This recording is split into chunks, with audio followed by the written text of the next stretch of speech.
यार यूपीपीसीएल है ना, बड़ा ही तगड़ा एग्जामिनेशन, आप लोगों को वैसे पता है ना, पर एक्चुअली बात ये है ना कि इस एग्जामिनेशन को देने वाले लोग बहुत हैं, कंपटीशन बहुत तगड़ा होता है, और प्रिपरेशन हमें कब से स्टार्ट करनी चाहिए, कैसा क्या होगा, सब हम बात करेंगे। तो 3 पॉइंट के बारे में मैं यहां पे डिस्कस करूंगा। पहला है प्रिपरेशन आपने स्टार्ट करी या नहीं करी। सेकंड चीज एक्सपेक्टेड डेट क्या हो सकती है। तीसरी जेईई साहब की जानकारी। तो चलिए एक एक करके हम हर चीज के बारे में बात करेंगे। पहले ये समझेंगे कि यूपीपीसीएल जेईई होता क्या है। देखो यूपीपीसीएल है one of the renowned examination है ना, और ये जो है आपका लखनऊ बेस्ड जो गवर्नमेंट ऑर्गेनाइजेशन है वो कराती है। अब बात ये है कि ये क्योंकि हर साल होता है, इसीलिए हर एक कैंडिडेट, हर एक एस्पिरेंट, हर एक बच्चे का फेवरेट, इसीलिए इस एग्जाम के लिए बहुत अच्छी फाइट होती है। 30 सब्जेक्ट से ज्यादा का इसमें कंपटीशन होता है ना, तो इसीलिए तगड़ी फाइट है ये। अब बात करते हैं सैलरी, है ना, क्योंकि जिस चीज के लिए आप जाने वाले हो उसकी सैलरी क्या होगी सब पता होना चाहिए। स्टार्टिंग बेसिक जो पे होती है वो 44,000 के आसपास होती है। 31% का डियरेंस अलाउंस होता है, और टोटल जोड़ जाड़ के बेटा 58,000 से 62,000 की पर मंथ की सैलरी बनती है। गवर्नमेंट का थप्पा लगा होता है, और इन हैंड जो सैलरी है ना वो आपको 52,000 से 56,000 तक की मिलती है। ठीक है, क्वार्टर मिलता है, बहुत सारी अलाउंसेज आपको मिलते हैं यहाँ पे। ठीक है, ये रही सैलरी की बात। जब आप सेलेक्ट हो जाते हो, एग्जामिनेशन दे लेते हो, क्योंकि जब तक हम सपना नहीं देखेंगे तो सुबह उठ के जो मेहनत करने वाली है वो मेहनत की आग कैसे लगेगी। इसीलिए मैं ये आपको बता रहा हूं कि आपकी आने वाली जर्नी कैसे है। फर्स्ट जो है, आप तो जैसे सेलेक्ट हो जाओगे उसके बाद आपकी ट्रेनिंग पीरियड स्टार्ट होगी, जो डिफरेंट अथॉरिटीज हैं उनके साथ आपका इंटरेक्शन होगा। आप एक पर्टिकुलर पोजीशन के लिए वहां पे कंफर्म, आपको कंफर्मेशन मिलेगा कह सकते हो।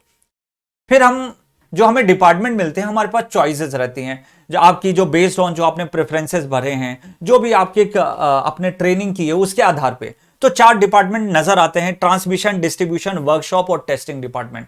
और चारों ही बहुत अच्छे डिपार्टमेंट हैं, चारों ही आप बच्चे इन्हें बहुत प्रेफर करते हैं। बाकी मैं बता दूंगा कि based on the preference in next video. अब देखो यार, फोटो देख के डर मत जाना भाई, आपको है ना जेईई साहब ऐसा नहीं करते हैं, बिल्कुल भी नहीं करते। जेईई साहब है ना तारों पे या खंभों पे चढ़ते नहीं है। एक्चुअली उनका जो काम रहता है वो ऑफिस वर्क रहता है, रिपोर्ट वगैरह प्रोवाइड करने का रहता है। ये तो जो चीजें हैं वो मैं एक एक करके आपको यहां पे बता देता हूं। जैसे क्या होता है कि आप जो बड़ी अथॉरिटीज होती हैं, आपकी सीनियर अथॉरिटीज हैं, क्योंकि कुछ साल काम करने के बाद आप भी उसी एक पोजीशन पे जाने वाले हैं, उनको आप लोग है ना रेगुलर बेसिस पे एक रिपोर्ट सेंड करते हो। पहला काम जनरली ये होता है। सेकंड चीज होता है कि भैया कहीं पे फॉल्ट होया, तो बहुत सारे लोग होते हैं आपके अंदर, 20 से 22 लोग, उनको कैसे अरेंज कर सकते हो, वो भी बहुत इंपॉर्टेंट है, वो आपका सेकंड काम होता है। थर्ड काम होता है कि जो भी इलेक्ट्रिकल इक्विपमेंट है, जो भी इलेक्ट्रिकल लाइंस है, उनको आप कैसे मैनेज कर सकते हो, वो आपका मेंटेनेंस करना, वो आपका काम होता है। चौथा जो काम होता है वो ये होता है कि आपको जहां जहां रिक्वायरमेंट है, चाहे मेंटेनेंस करना है, चाहे आपका शेड्यूल हमें चेकिंग करना है, इंस्पेक्शन करना है, वो सबको आप लोग को रेगुलर बेसिस पे आपको हैंडल करते रहना है, रिपोर्ट लेते रहना है आपको उनकी तरफ से। फिफ्थ जो है, हाई वोल्टेजेस पे आप ऑपरेट करते हो, पावर सप्लाई जो डिस्ट्रीब्यूशन की तरफ जा रही है उसको भी रेगुलर बेसिस पे आपको इंस्पेक्शन करने की जरूरत पड़ती है। So this is the basic. अब एग्जाम कब आ सकता है, क्योंकि है तो बहुत अच्छी काम, पोजीशन भी बहुत अच्छी है।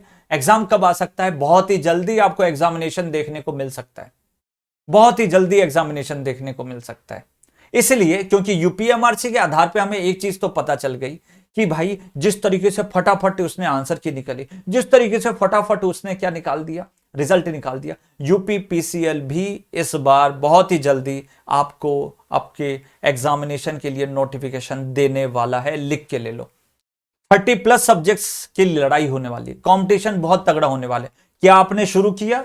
नहीं किया है तो आज से लग जाइए। मास्टर प्लस में बहुत ही ज्यादा अच्छे तरीके से और बहुत ही ऑथेंटिक है लेक्चर्स चल रहे हैं, आप यहां से बेनिफिट ले सकते हैं।